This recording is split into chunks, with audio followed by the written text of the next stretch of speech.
Il est beau, hein, ce prologue de Saint Jean, ce début de l'évangile de Saint Jean que nous venons d'entendre, chanter en plus. Vous voyez ce magnifique passage qui est un peu mystérieux, très solennel, où Saint Jean nous parle de la venue de Dieu, de la venue de Jésus parmi les siens.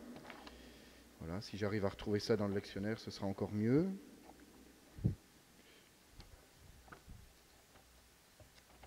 Mathieu, tu peux me trouver ça?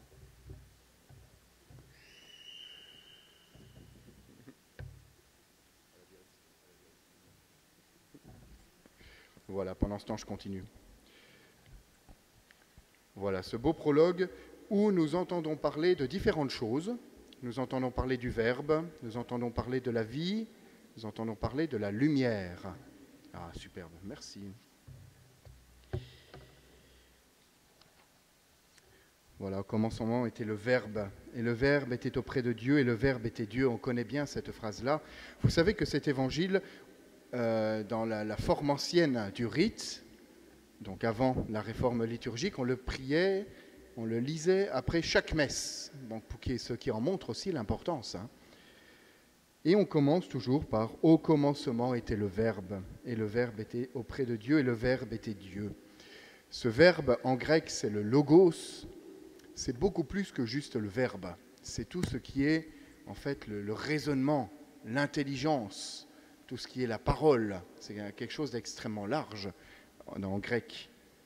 Logos, ça donnait beaucoup de termes en français. Hein. Logique, par exemple. Donc vous voyez, au commencement était le verbe, c'est quelque chose d'assez réducteur, parce que ce n'est pas juste un verbe, qu'il soit du premier ou du deuxième groupe, mais il s'agit d'une compréhension. Il s'agit de en fait toute une intelligence.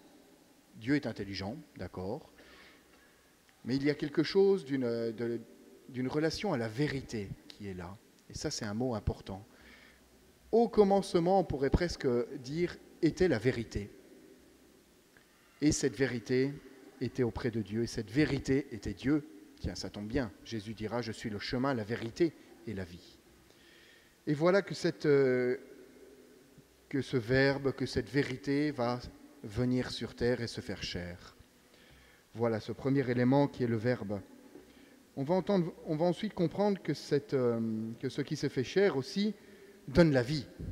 En lui était la vie, et la vie était la lumière des hommes. Vous voyez que ce qui vient dans notre monde, c'est celui qui est la vie. Celui qui vraiment est la vie en plénitude. Et enfin, celui qui est la lumière, qui nous éclaire dans nos ténèbres. Celui qui, alors qu'on ne sait pas trop où on va nous permettre de nous donner une orientation. Voilà en très résumé ce prologue. Vous voyez que c'est à la fois très beau, et on peut prendre du temps à le méditer, à le contempler, à l'écouter, à réfléchir dessus. Mais il ne faut pas rester seulement à ce prologue. Parce que le risque, c'est de tomber un peu dans de la mythologie, de dire, il y a cette espèce de raisonnement qui est venu sur Terre et puis qui vient éclairer. La foi chrétienne, ce n'est pas de la mythologie. La foi chrétienne, c'est quelque chose de très réaliste. Et pour cela, il faut se souvenir de ce qu'il s'est passé dans la crèche. Et je vous propose de réfléchir un petit peu au voyage de Marie et Joseph pour arriver à Bethléem. Donc Marie et Joseph doivent partir à Bethléem parce qu'il y a ce recensement. Si vous voulez en savoir un peu plus sur le recensement, vous regardez sur le site internet l'homélie du Père Mathieu hier soir. Ils vont voyager, ils vont partir de Nazareth pour aller jusqu'à Bethléem, ce qui fait à peu près 150 ou 200 kilomètres sur des routes qui n'étaient pas des autoroutes, voilà, avec des montagnes. Alors que Marie soit à pied ou qu'elle soit sur un âne, ça ne change pas grand-chose. Il est possible que le voyage ait un petit peu accéléré l'accouchement. Enfin, les femmes qui ont eu des enfants et leurs maris savent que les derniers temps sont quand même un peu délicats. Donc c'est intéressant d'imaginer que ce verbe qui s'est fait chair, vous voyez, cette espèce de truc qu'on n'arrive pas à maîtriser, en fait, ça va se passer dans un événement qui est assez banal et qui est très réel et très concret. C'est que Joseph et Marie vont venir, et que certainement que le voyage va accélérer la naissance de Jésus. Donc, finalement, le Verbe est prématuré. Voilà la grande thèse de mon homélie. Ce qui est important de voir, c'est que Dieu vient au monde dans la réalité de ce que nous vivons. Vous voyez, et certainement qu'effectivement les chaos du voyage et la fatigue du voyage ont accéléré l'accouchement et que Jésus est venu au monde peut-être un peu plus tôt que prévu, comme tous les enfants. Mais cet enfant, c'est Dieu. Et cet enfant, c'est le Verbe. Cet enfant, c'est la lumière. Lorsque Marie et Joseph arrivent, ils arrivent dans la maison à Bethléem. C'est un peu la maison de famille, comme ont beaucoup de familles lyonnaises. Et vu que c'est le recensement et que toute la famille est là, c'est une grande réunion de tous les cousins, les petits cousins, voilà, un peu comme les grandes familles lyonnaises, là encore. Donc cette grande réunion de famille, dans une grande salle, et tout le monde est là.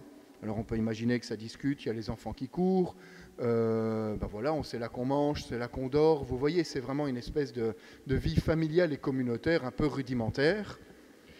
Et c'est compliqué pour Marie et Joseph, et pour Marie en particulier, de mettre au monde un enfant dans cette salle. Donc ça nous permet de comprendre un peu ce qu'on entendait hier soir. Il n'y avait pas de place pour eux dans la salle. Tout simplement, il y avait du monde, ça courait de partout. On a besoin d'un moment de calme et d'être un peu à l'écart pour la venue au monde d'un enfant.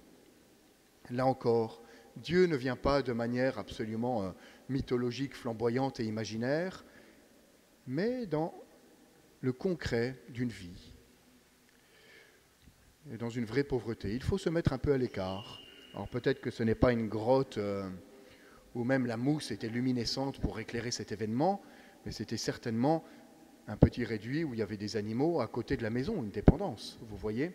Vous trouverez ça dans le dernier livre de Benoît XVI sur Jésus de Nazareth, où il réfléchit un peu là-dessus. Pourquoi je vous dis ça ? C'est pour arriver que nous comprenions que si Dieu est venu sur terre, il n'est pas venu de manière magique. Et souvent, on peut avoir cette tentation de dire « Mais Dieu, vas-y, agis dans ma vie », un peu comme si Dieu avait une baguette de magicien. Dieu ne vient pas transformer, changer notre vie d'un coup de baguette magique. Il vient visiter notre vie. Et à travers ces deux événements que je vous ai proposés, là, de tout le pèlerinage, de toute cette marche, qui certainement a accéléré un peu la venue au monde de Jésus, à travers cet événement très concret d'une salle commune où ce n'est pas le lieu idéal pour accoucher, on va se mettre un peu à l'écart. Vous voyez que Dieu vient dans notre monde à travers notre vie réelle, dans notre vie réelle. Cela est un élément extrêmement important. C'est-à-dire que Dieu nous fait comprendre, à travers cet événement magnifique et grandiose de la venue de Jésus, que s'il vient dans notre monde, c'est dans notre vie concrète. Et qu'il n'est pas venu pour transformer de manière magique notre vie concrète, mais qu'il est venu la vivre avec nous. Voilà cette grande différence. Donc j'en reviens au prologue, maintenant qu'on a vu ça. Lorsque l'on parle du Verbe, de la vérité, de l'intelligence, elle est venue parmi nous, cette intelligence et cette vérité. Elle est venue parmi nous, elle s'est faite finalement l'un de nous, et elle a vécu ce que nous avons vécu. Elle s'est faite proche de nous. Donc, la vérité, on peut la trouver, puisque Dieu s'est mis à notre portée. La vie, puisque c'est une autre expression qui est utilisée, la vie s'est mise à notre portée. Et malheureusement, on essaye tant de fois, dans notre société actuelle, de la maîtriser ou de l'abîmer, que ce soit au début ou à la fin de la vie. Dieu, qui est la vie, est venu à côté de nous pour nous soutenir dans notre propre vie, pour soutenir les vies qui sont blessées, qui sont abîmées. Dieu se fait proche de nous pour nous aider à vivre notre vie. Voilà, cette image peut-être de la lumière nous aide encore plus, où nous voyageons un peu dans notre vie, un peu dans un clair-obscur, on ne sait pas trop ce qui est bon, ce qui n'est pas bon. Eh bien Jésus, Dieu qui est la lumière, est venu parmi nous. Et là encore, pas de manière magique, mais de manière réaliste, concrète, délicate, douce, proche de nous. Jésus peut éclairer notre chemin, tout simplement parce qu'il l'a vécu, tout simplement parce qu'il est venu parmi nous dans le concret de notre vie. Voilà en fait cette grâce de Noël. Ce n'est pas d'accueillir un magicien comme pourraient faire les enfants, mais c'est de passer pour nous ce stade de l'enfance pour être un stade d'adulte, de réalisme.